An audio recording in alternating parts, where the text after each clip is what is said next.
Okay guys, how's it going?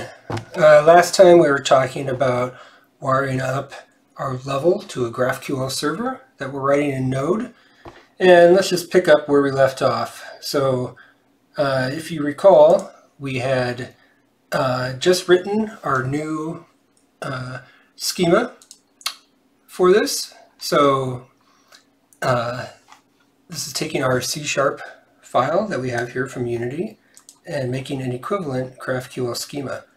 And the next step to this is to actually create the resolvers that resolve this data.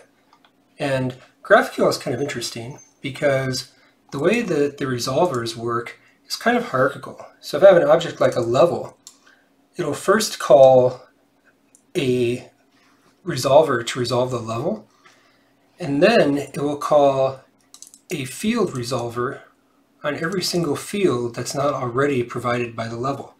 This is really handy when the members of your object here are actually objects in themselves that might be fetched by a completely different database even. You can return them as part of the same object. So let's take a look at how this works. First, let's take a look at our existing GraphQL project from the other game and kind of look over the format of the resolver. And basically what a resolver is it's just a bunch of functions that are defined. And so for every object in our schema, we have an equivalent function defined for it, with each member defined. So for example here, you'll notice in our schema, we'll have a query object. And if I go to the schema here, you can see there's a query that has a single level query right now. And so in our resolver, we have to have that equivalent function. So here we have many, many queries in this project. We don't need all these, but we'll have them. And then after that, we talked about how we have queries and mutations. Then you have all the mutations. And again, there's a function for every mutation. And then every object you defined, every type, has its own resolver definition. And for each member of this, like, and this is a space game, so if I fetch a solar system, I have suns, I have people who discovered it, things it contains, and so on. For each of those members, we have a new resolver function. So let's just get started here and copy some of these things. So we can copy this object here, and as a hobbyist, I do a lot of copy-paste coding. We can copy that in here, except we know we're not going to have solar systems, we're going to have levels. And then we can also copy this query because we know we're going to have a query. And after we do that, we'll talk about what some of the parameters of this are. And you'll see I also copied the module export function because we're going to export all of this as a single object from this resolvers.js file. So go to my server here, I can put that query right up at the top. That's going to be the end of the query block. Then we're going to have level. That'll really be our only object. And that will be our exports. So let's put our schema in this window over here so we can kind of get a look at both of them and code as we go. So for our query, we only have a single query definition that we have to do. So let's take a look at the format of what this query function is supposed to look like. So you'll see that it's an asynchronous function, and it takes these parameters. And what you'll see here is that I just have these little blanks defined for these parameters. And really what the GraphQL server does is it passes in these objects for context in here. So for a top-level query, there's really not much context, but one of the things it always passes in are the data sources. And we'll get to that in a bit. For now, we're just going to leave this as nothing. And our only query will be levels.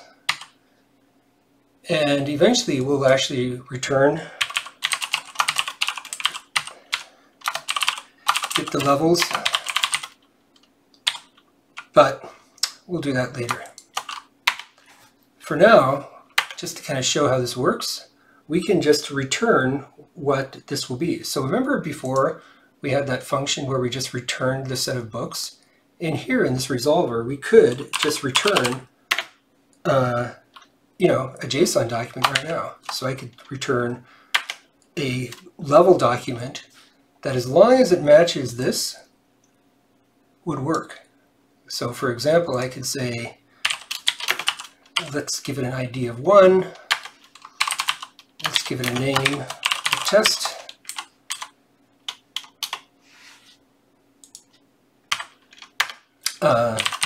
Some kind of description. And working with test data like this is actually pretty common in GraphQL. So you see how our sheep member here, we say it returns an array of sheep, and it has to have at least one sheep. So we better make sure we have a sheep there. So I could actually, in here, say, I'm going to return a list, and I have to actually have a sheep. So my sheep could be XLOC and ZLOC of 0. Everything else, well, we have width is mandatory, and height, and allowed time.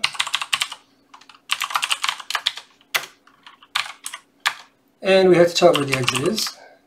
And again, this is itself a single object, and the single object needed an XLOC and a ZLOC.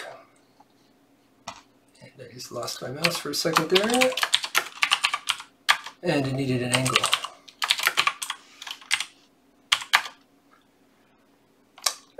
Pretty much everything else, we don't see any more exclamation points, so we can actually leave that off if we want, because only the mandatory fields with exclamation points are required. So let's leave those off for now.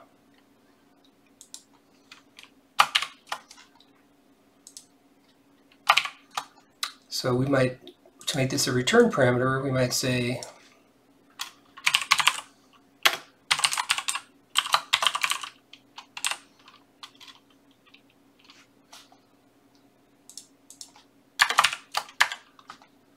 we're using an arrow function here, so we have to give it a body.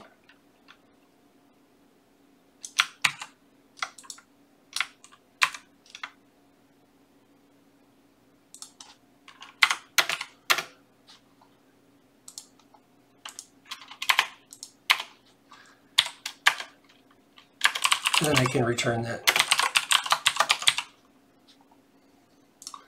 And now we have written our level. Now if we had more member functions that we get, we can define these down here. But let's leave that off for now and see what works. So now we've written a simple, very, very simple, minimally simple function here. Oh, by the way, we should call this levels probably instead of level, because it returns both. Now I have a very simple function. It's just going to return this constant object here.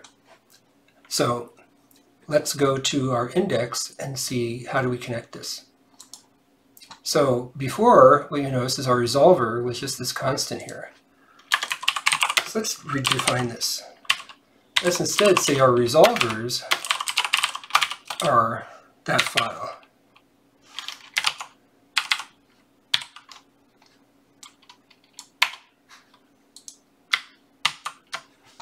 At that point, it should probably work. So, actually it looks like this was running before. But I don't know if this will still work with that change. So let's just quit out of that and try it again.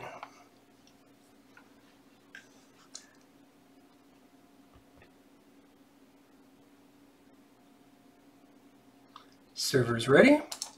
Let's see if it works.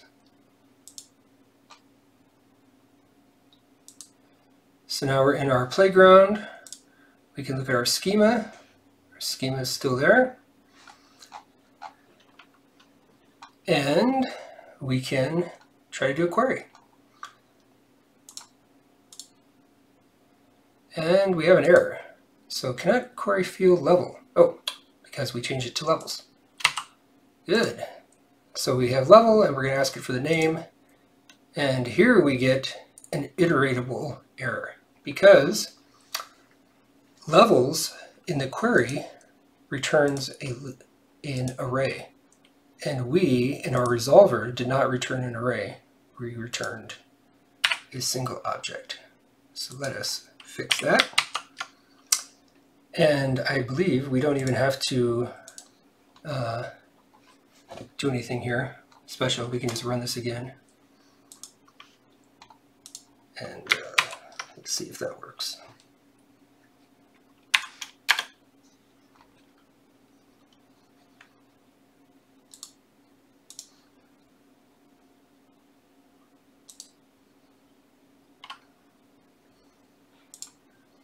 And now we have our name test. And the cool thing here now is we can start using this and say, hey, I also want to know the sheep of this level, and for each sheep, I want the X loc and the Y loc.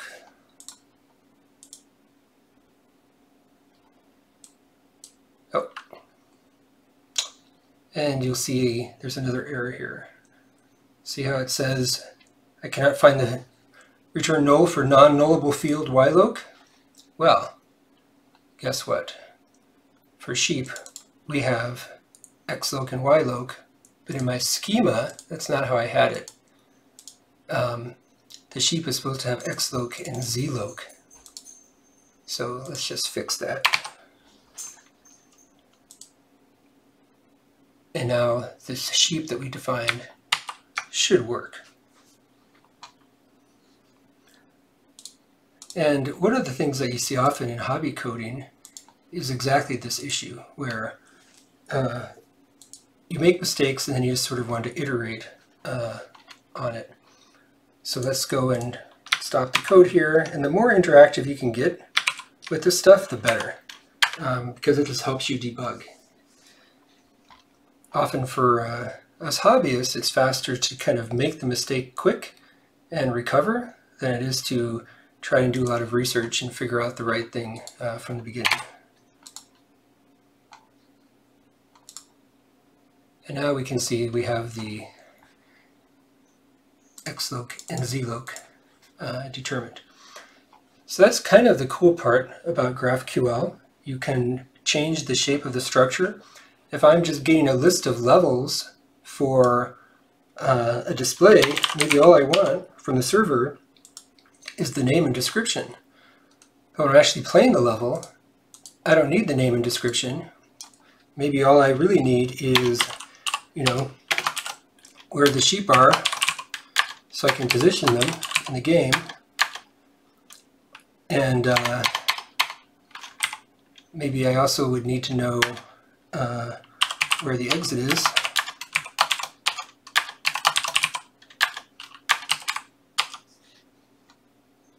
And I maybe need to know how much time is allowed. So with that, I can do that query and I get just the data that I want each time. So GraphQL, you don't have this over query problem and so on. So that is very simple how we make that work. Hopefully that was interesting. So there's still quite a bit to do. We want to actually get this from a database and not have it hard-coded, of course. And we also know that when we actually call this, we probably will only be getting the straight simple objects from the database and not these arrays of other objects. And so pretty much anything that's not a primitive is going to have to be another object. So when we get back, we will do that.